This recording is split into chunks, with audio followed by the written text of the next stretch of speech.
சென்னை ராஜா அண்ணாமலைபுரத்தில் நடைபெற்ற முத்தமிழ் பேரவையின் விருது வழங்கும் விழாவில் பங்கேற்ற முதலமைச்சர் மு.க.ஸ்டாலின் அடுத்த ஆண்டு இந்த விழாவுக்கு முதலமைச்சராக வருகிறேனோ இல்லையோ முதல் ஆளாக வருவேன் என கூறியுள்ளதோடு தமிழ்நாடு அரசு எம்ஜிஆர் திரைப்படம் மற்றும் தொலைக்காட்சி பயிற்சி நிறுவன விருதுகளும் விரைவில் வழங்கப்பட உள்ளதாக தெரிவித்துள்ளார்.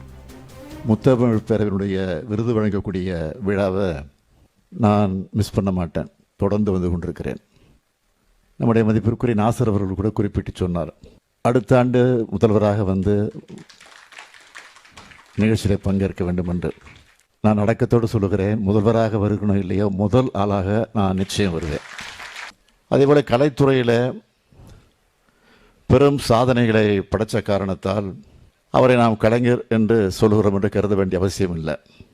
கலைஞர்களை மதித்த காரணத்தால் அவர் கலைஞராக விளங்கினார். விருது பெற்றிருக்கக்கூடிய அனைவரையும் நான் வாழ்த்துகிறேன், பாராட்டுகிறேன். நீங்கள் எத்தனையோ விருதுகளை பட்டங்களை பெற்றிருக்கலாம், இனியும் பெறலாம்.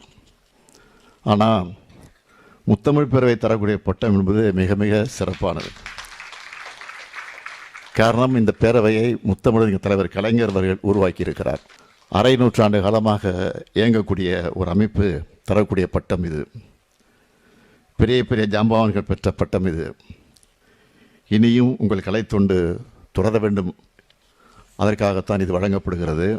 அதேபோல் தமிழ்நாடு அரசு எம்ஜிஆர் திரைப்படம் மற்றும் தொலைக்காட்சி பயிற்சி நிறுவன மாணவர்களும் அந்த விருதுகளும் விரைவில் வழங்கப்படவிருக்கிறது.